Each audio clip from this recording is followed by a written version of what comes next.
England సిరీస్లో మిగిలిన వారి సంగతి ఎలా ఉన్నా సరే ఓ ఇద్దరు భారత ఆటగాళ్లు మాత్రం ఘోరంగా నిరాశపరిచారు. వీరిద్దరికీ కూడా ఓవల్లో ఆడుతున్న మ్యాచే చివరి టెస్ట్ కానున్నట్టు కనిపిస్తుంది. మరోసారి వీరిద్దరిని భారత టెస్ట్ జెర్సీలో చూసే అవకాశం లేకపోవచ్చు. వారు ఎవరో కాదు, 8 ఏళ్ల తర్వాత రీఎంట్రీ ఇచ్చిన కరుణ్ నాయర్ ఒకరైతే మరొకరు ఆల్రౌండర్ శార్దుల్ ఠాకూర్.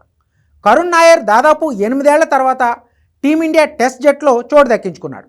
రీఎంట్రీలో అద్భుత ఇన్నింగ్స్లు ఆడతాడని అనుకుంటే అట్టర్ ఫ్లాప్ అయ్యాడు.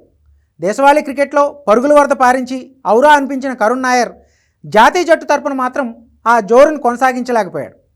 వరుస వైఫల్యాలు చవిచూస్తున్నా అతనిపై కెప్టెన్, ప్రధాన కోచ్లు నమ్మకాన్ని ఉంచారు. కానీ నాయర్ మాత్రం వారి అంచనాలు తలకిందులు చేస్తూ పూర్తిగా నిరాశపరిచాడు.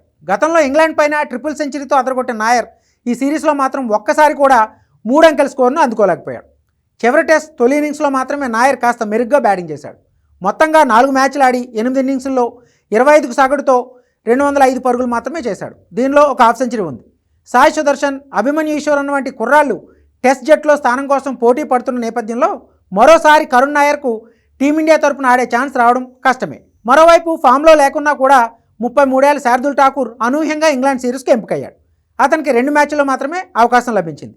ఈ మ్యాచ్ల్లో అతడు బ్యాటింగ్, బౌలింగ్లో ఘోరంగా విఫలమయ్యాడు. బ్యాటింగ్లో 46 రన్స్ చేస్తే బౌలింగ్లో 2 వికెట్లు మాత్రమే తీశాడు.